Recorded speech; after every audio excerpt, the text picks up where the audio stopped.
Assalamualaikum warahmatullahi wabarakatuh. Selamat malam teman-teman. Selamat malam juga buat Ibu Rahma, dosen riset media. Saya Muhammad Fajar Hafidin dan teman saya Alenda Yuri Indaswari dan Hendriawan.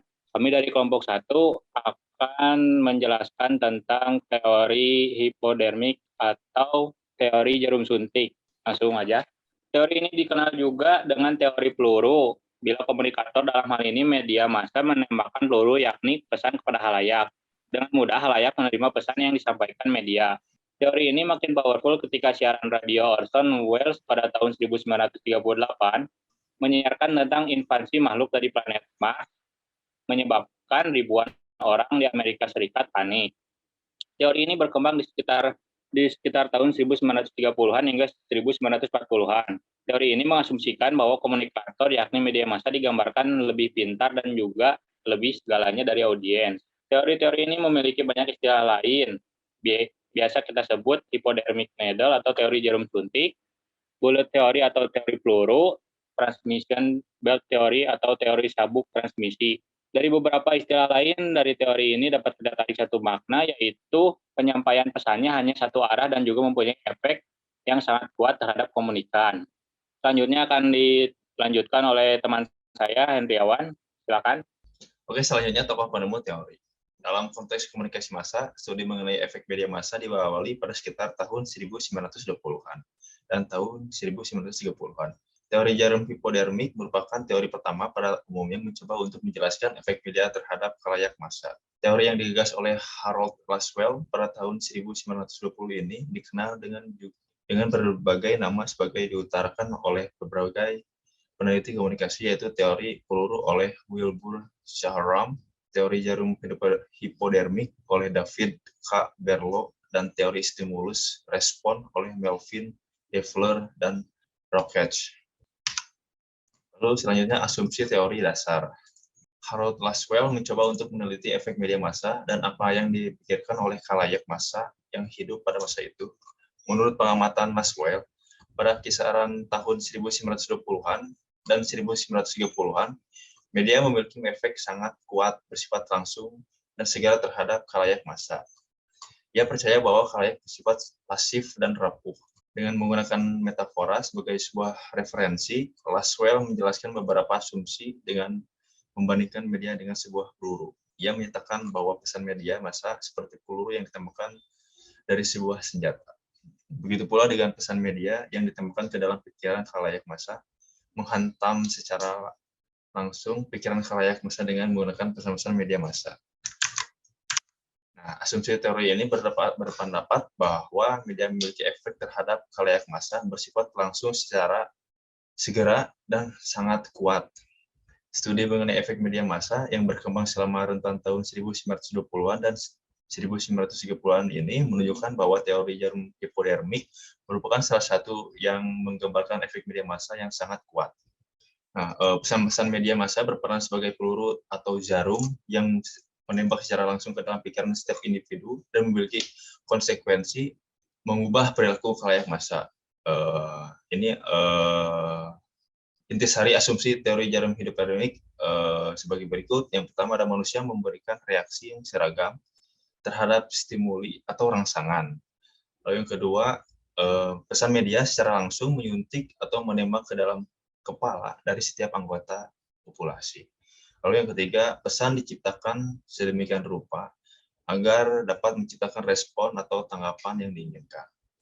Lalu yang keempat, ada efek dari media bersifat langsung secara dan sangat kuat dalam menyebarkan perubahan dan perilaku manusia.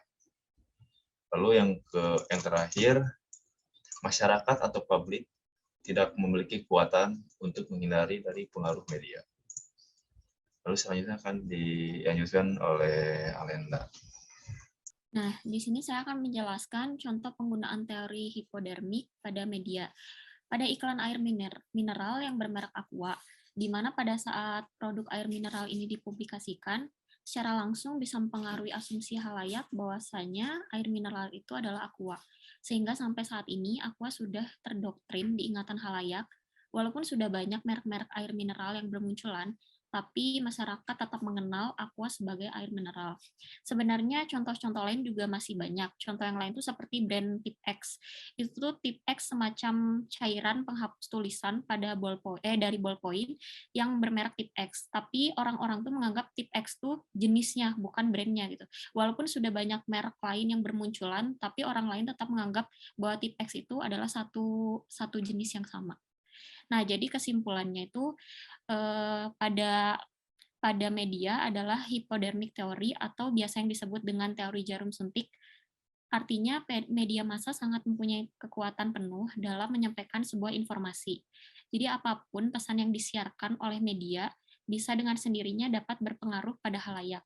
Nah, teori ini itu menyatakan bahwa efek-efek merupakan reaksi spesifik terhadap stimulus yang spesifik pula. Jadi jika seseorang menerapkan teori ini dapat mengharapkan dan memprediksikan hubungan yang dekat antara pesan media dan halayak itu sendiri. Untuk mengkaji pengaruh pesan pada halayak, diperlukan lebih banyak variabel, antara lain itu jenisnya seperti informasi yang diikuti dari media, frekuensi dan intensitas mengikuti informasi tersebut, dan juga variabel-variabel internal halayak sendiri seperti tingkatan pada pendidikan, pada wawasan, jenis kelamin, usia, bahkan kelompok sosial pada lainnya. Nah, teori ini tuh sebagaimana diuraikan Dennis McQuell dan Sven Windal dalam Communication Models for the Study of Mass Communication.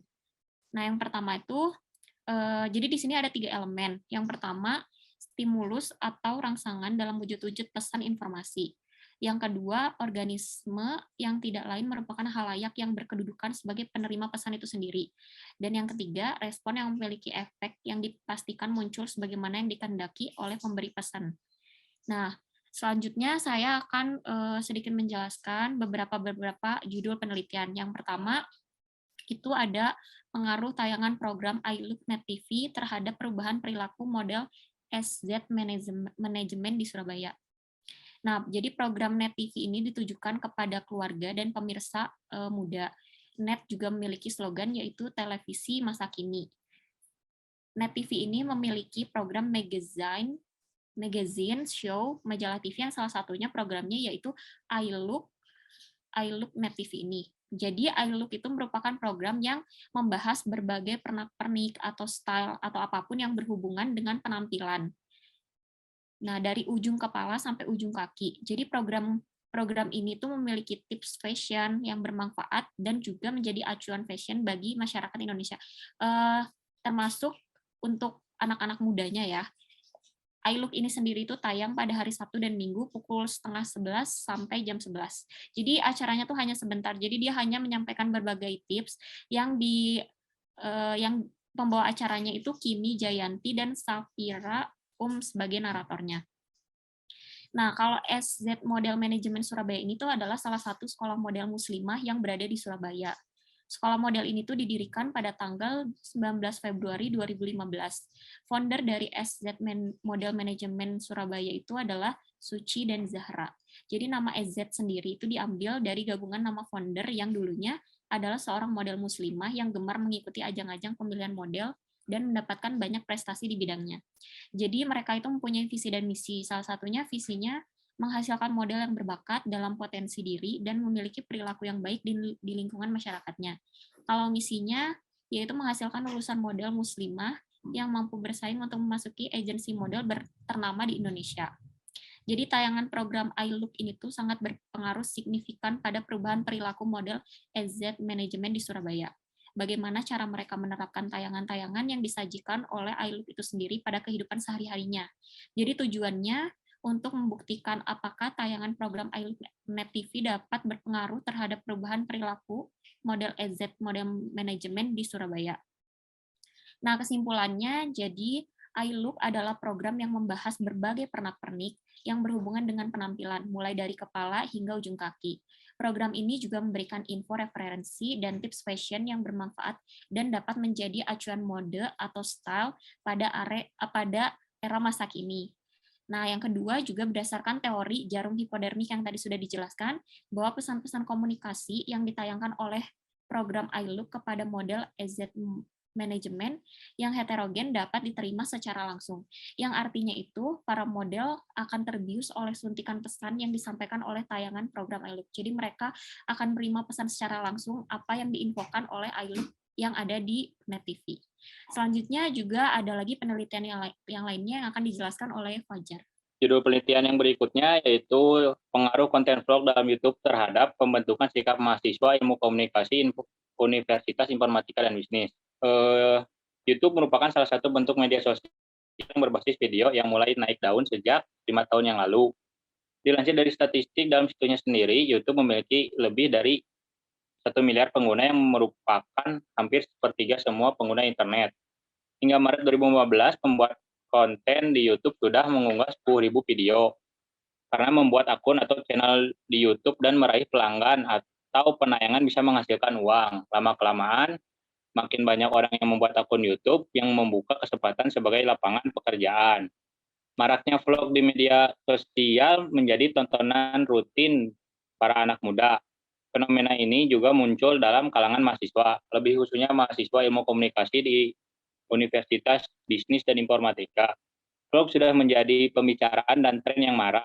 Hal ini tampak dari penggunaan YouTube di kalangan mahasiswa yang memilih untuk menonton vlog lebih daripada konten yang lain dan menonton secara berkala sesuai dengan jadwal unggahan video para vlogger. Selain itu, beberapa mahasiswa juga memiliki akun YouTube dan mengunggah vlog mereka sendiri, membuat mereka menjadi seorang vlogger juga. Mahasiswa dianggap sebagai anak muda yang berpendidikan tinggi, jadi untuk penonton harusnya tidak akan mudah menerima hal-hal yang dinilai negatif dan menyaring tontonan yang ada, terutama mahasiswa yang mempelajari mengenai komunikasi bermedia. Dari tujuannya dari judul tersebut yaitu mengetahui pengaruh konten vlog dalam YouTube terhadap pembentukan sikap mahasiswa ilmu komunikasi Universitas Bisnis dan Informatika.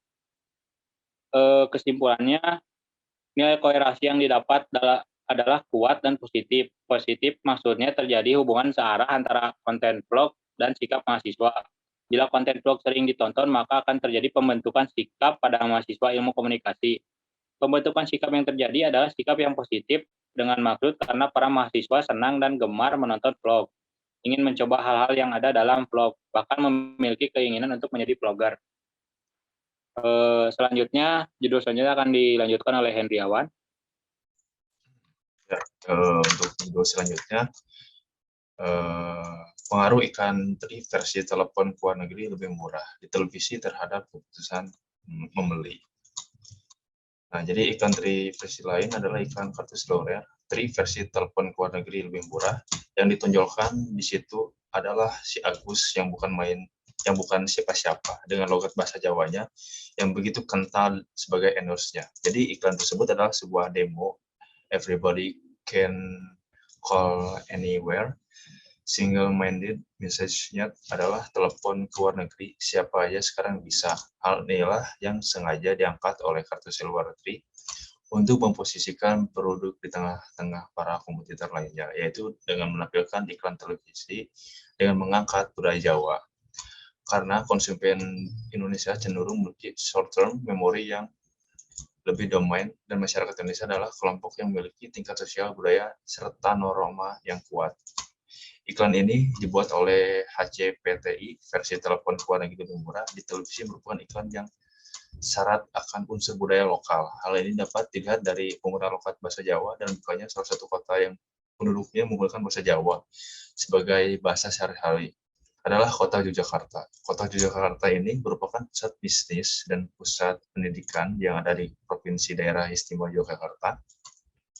Hal inilah yang menjadi alasan peneliti untuk menjadikan kota Yogyakarta sebagai objek penelitian karena sebagian besar penduduknya adalah masyarakat Jawa.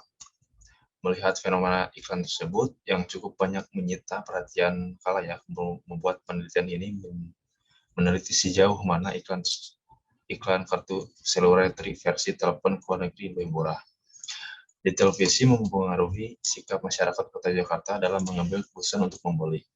Jadi tujuan penelitian ini untuk mengetahui apakah ada pengaruh atau tidak antara intensitas menonton iklan Tri versi telepon ke luar negeri lebih murah di televisi terhadap sikap masyarakat Yogyakarta dalam mengambil keputusan membeli. Untuk mengetahui seberapa besar pengaruh iklan kartu TRI versi telepon ke luar negeri lebih murah di televisi terhadap sikap masyarakat Yogyakarta dalam mengambil keputusan membeli.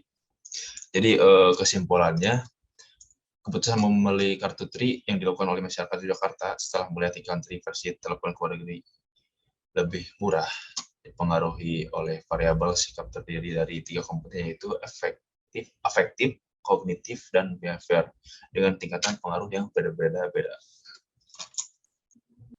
Sekian dari kelompok 1 tentang teori hipodinamik jarum suntik. Mohon maaf bila ada kesalahan dalam berkata-kata. Saya perwakilan dari kelompok, pamit. Terima kasih.